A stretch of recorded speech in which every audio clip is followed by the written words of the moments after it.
And thank you very much for tuning in. So, my first review here uh, for 1980, science fiction or fantasy. So, that would be, um, obviously, science fiction, but anything that has fantasy or maybe even sword and sandal, that kind of stuff. A grouping of those films. Now, if there's a lot of horror or enough horror, it's not going to be on this list. Um, so, for example, Altered States, it's going to be in a horror list to me. Uh, but um, so the first film is Virus, Japanese film. It does have horror elements to it. Now, interestingly enough, across the world, we kind of went through, kind of, no, we totally went through a pandemic um, with COVID.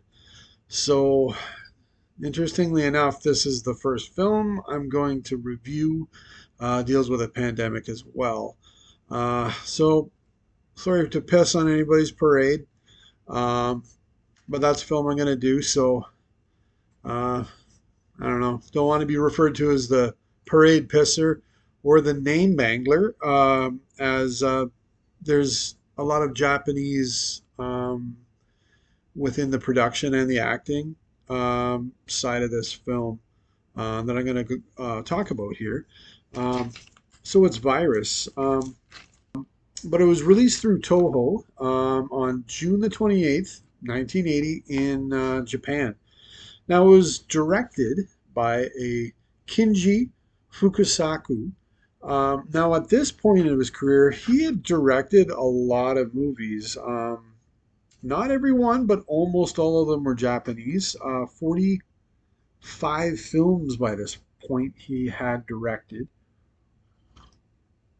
Now, there were a couple American films in there, including The Green Slime in 1968 and Tora, Tora, Tora in 1970. He had directed the Japanese scenes in that film. So there were three directors. I apologize, forget the other two, but one was Japanese, one American that had directed that film. Now, I haven't seen either of these films, so this is the first film of Fukasaku I've seen, and I enjoy it. I'd be more than willing to see another one of his films. I don't have a great long list of Japanese films I have seen, but the ones I have that I remember, they were enjoyable. So I really like the style, and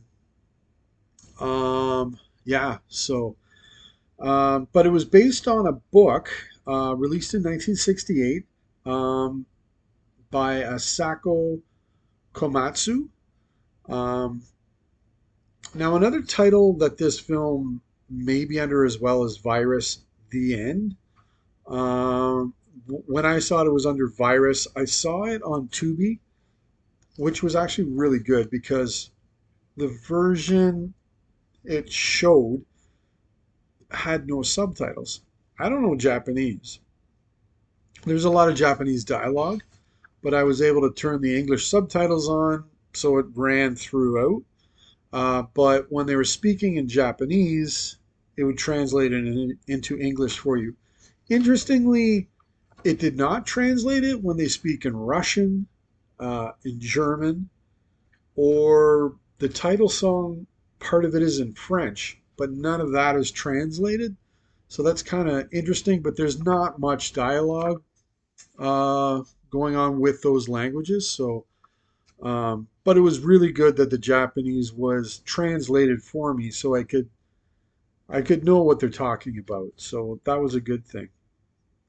Now the screenplay was done by Fukasaku, a Koji Takada, who by this point had written a number of films in the 60s and 70s, a lot of films. So he he had written a number of screenplays. So And then I think for the English side of things, Gregory Knapp. And this was the only film he ever ended up writing for. So it's kind of interesting. Go from one extreme to the other, more or less, with the writers. So, um, but to go through the story quickly, and then I'll go through the characters. Um, Things I picked out of the movie. I've seen it twice now, in quick succession. I saw it yesterday, and then I had seen it maybe just a couple weeks ago as well. So, um, but the story, as I said, it's about a virus. So there's a virus ripping around the world, ripping through the world, killing people left, right, and center. A horrible virus. It's called MM88 and was actually manufactured or created by the Americans or the American military. And then it was stolen, and then it was to be taken to someone to try and find a vaccine. And then, well, of course, it's not a 15-minute movie, it's a 155-minute movie. So I think they were in a helicopter. It gets crashes into a mountain, and then uh, the case that the virus is in, it falls and smashes on the mountainside, and the virus is released. And we learn soon thereafter that this virus, at minus 10 degrees Celsius, is able to wreak terrible havoc. It will be able to connect to some other horrible diseases that are already in the human body, intensifies those diseases, and the reproduction of this virus is horrendous. Shooting up to only 5 degrees Celsius. So that's only 15 degrees difference. At 5 degrees, it is 2 billion times stronger in its reproduction. So it doesn't have to be that warm, and you're done for. It's a very powerful virus. So along the way, we see the virus in Russia, in Italy. We even hear it's wreaking havoc in Africa. And then we see it affecting Japanese strippers pretty bad as well. That scene was a little lost on me, but anyways, I guess it's bad for those who decide to not wear clothes as well. Anyways, but after the President of the United States, played very well by Glenn Ford, who, if I might add, Glenn Ford was actually born in the province of Quebec in Canada, so he actually couldn't be the President of the United States.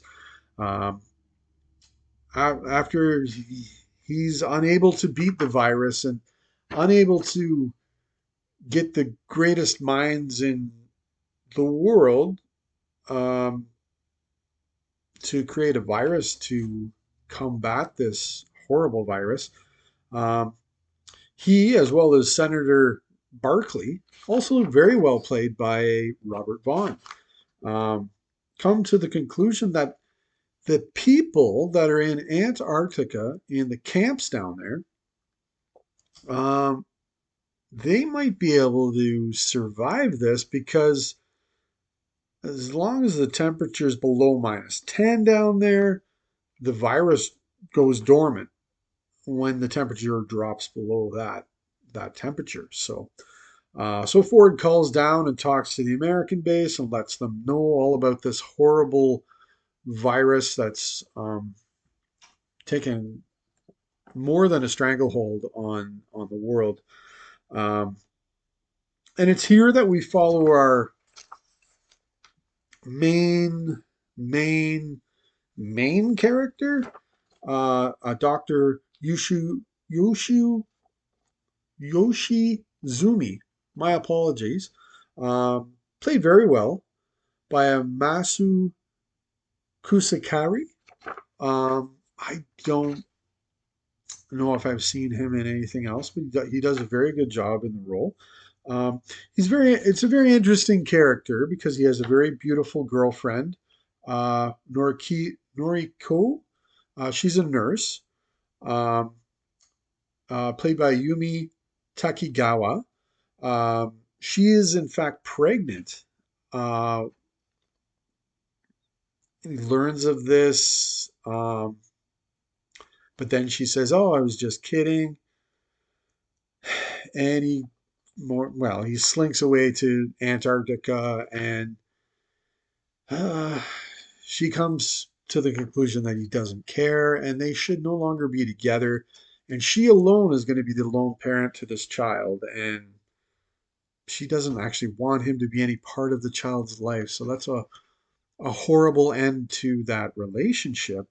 Um, but she's a nurse. She's in Japan. She's actually it's good in a sense because you can see from the perspective through the hospital what the virus is doing, and it's horrible. What it's doing to everybody, including of course the nurses and the doctors. They have no protection against this either. Now I must say, um, in this film, I noticed that not anyone in the entire movie is wearing a mask either. So um, if it can be transmitted into your lungs, like you would think they may somebody would be wearing a mask, but nobody's wearing a mask in the entire film. So I don't know, whatever. So there we find there are 855 men in Antarctica and only 8 women.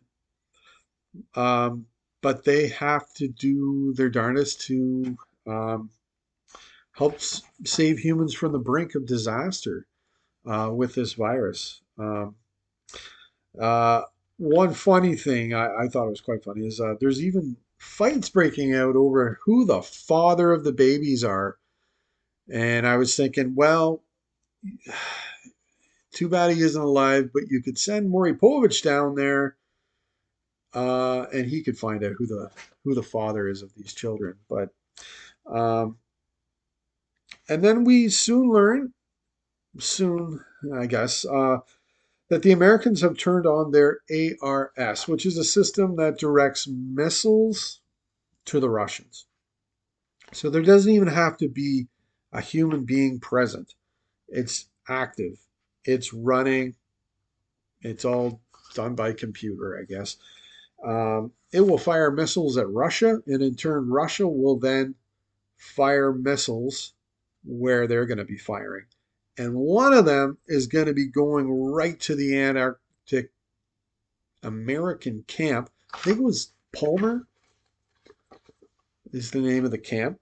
Um, so, in turn, Yoshizumi and Major Carter, played by Bo Svensson, have got to travel back to the States, back to Washington, and try their darndest to turn this system off to prevent this from happening so that they can save the human race or allow the human race to reproduce itself. Um, and they do so using Chuck Connor's submarine, the Rifleman. Uh, it's funny because Connors plays Captain McLeod in this film, um, and he does an all right job. It's Chuck Connors with the big stern chin and everything, looking good. But his accent just comes and goes. I I think he's playing a British captain, but mm, uh, his accent doesn't really work the best. But anyways, I thought it was a pretty good flick. I would definitely say for anybody out there who's like, and there's going to be a number of us out there who are sick and tired of after COVID of dealing with pandemics and all that stuff, hey, maybe this one isn't for you. But at the same time, I've heard a lot of people are streaming this flick, so I think a lot of people are interested in it. Um, there's like there's things like as I said about the masks that yeah, like I'm not like hey, not everybody would wear a mask, but I'm like you're telling me nobody would wear a mask, as well as like the vaccines. Like after Yoshikumi takes um, his vaccine, within an hour, he's like, "Oh, tell the doctor the vaccine works." You would not know in 1 hour that it works.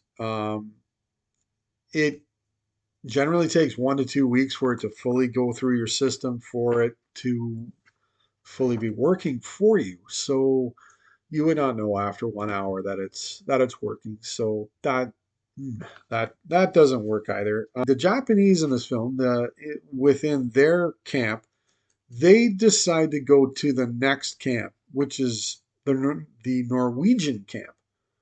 Um, which 2 years later, the exact same thing happens in the thing. And yeah, which is interesting. And then like the thing movie that was released, I think that was 2011. I haven't quite seen that one yet. I'm scared to see it. It was about the Norwegian camp in Antarctica, so it was just an interesting thing to me going on there. Um, but I would say the most powerful scene in the film um, is where it deals with the Japanese on the radio, and they're trying to talk to find anybody out there, and a kid comes over the radio named Toby Anderson, American kid. Um, he's only 5 years old, um, and then you soon find out his daddy is dead, and he has a gun, but he knows how to use it, and it's a powerful scene. It's a memorable scene, and oh, terrible what happens. So um, the one line I remember, I wrote it down. I just kind of snipped a little part of it out um, that I like.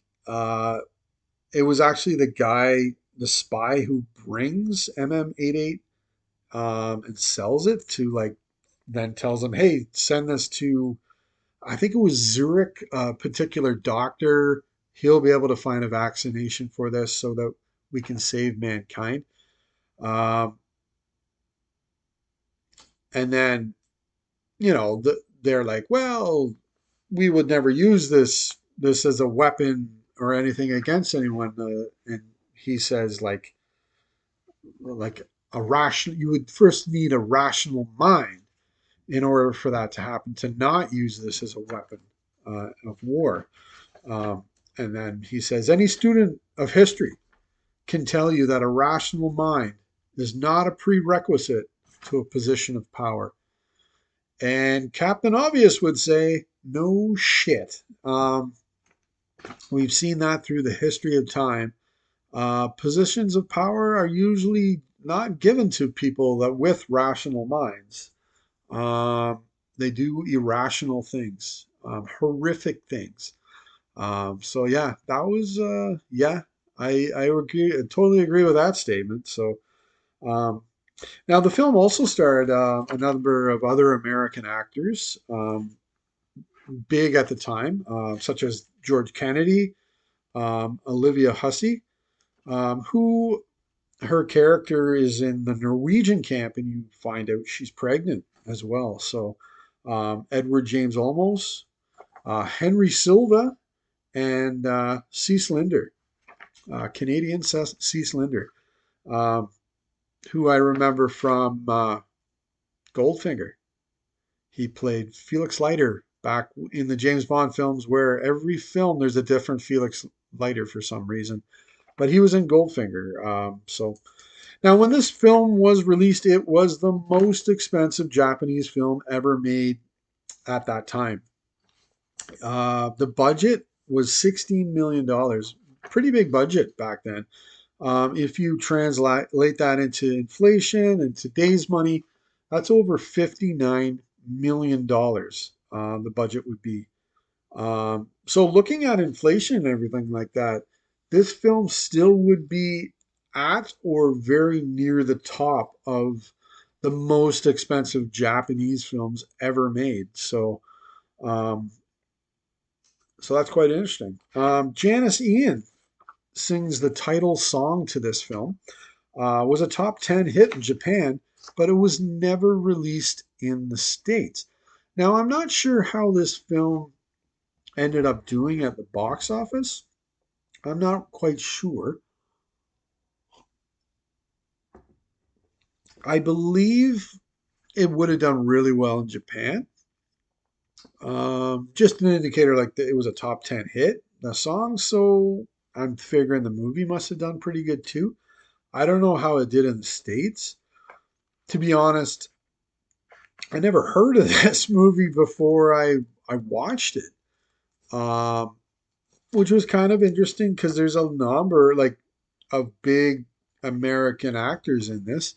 Now, I mean, like none of them were number one. Like their big years were in the rearview mirror. The ones that were big stars at a time, like Glenn Ford, he was back in the late '50s. He was a big star at the box office, but like that was over 20 years ago. But still, he was a big name. Like everybody knew who he was. So it's interesting. But yeah, I'm not quite sure how it did at the box office overall. So now, as I said, this movie is over 2.5 hours long. It's a long flick. To me, it was okay. It worked. To other people, it may seem overlong or may overstay its welcome a little bit. Maybe not, but um, one thing I thought in my mind, now I never read the book, so I don't know how the book was it really close to this, or was it different in the settings at all? But in my mind, one thing I thought was that one way they could change it, perhaps, was if you took it looking at the perspective of the camps within Antarctica and just concentrated on them and find out when they find out that there's something horrible going on. Um, and maybe it's a call from the president of the United States stating that there's a problem. Now, in doing this, your budget would not need to be $16 million back then because uh, it just wouldn't. So I don't know. But like at the same time, I know what they were going for, and it was a disaster flick. So they're like going in the veins of like Earthquake and Meteor that came out the previous year. They were going for a disaster flick, and usually those had big casts, big budget, and they were usually not short flicks. That would have changed things. You might have been able to cut out an hour maybe of the runtime. It would have been shorter and whatever. But I still think this is a pretty good movie. As I said, I've seen it a couple times. Um, so yeah, that comes in at my number five, or a film from 1980 from the science fiction fantasy that I think are pretty good and worth watching. So thank you for watching, and hey, don't be afraid to comment if you want. Just keep them, on side. And yeah, I don't really want to talk about COVID though, so please don't. I don't want to talk about that. But talk about this film, that's much better. So, but anyways, have a wonderful day, and I can't wait to share my next video with you. At the turn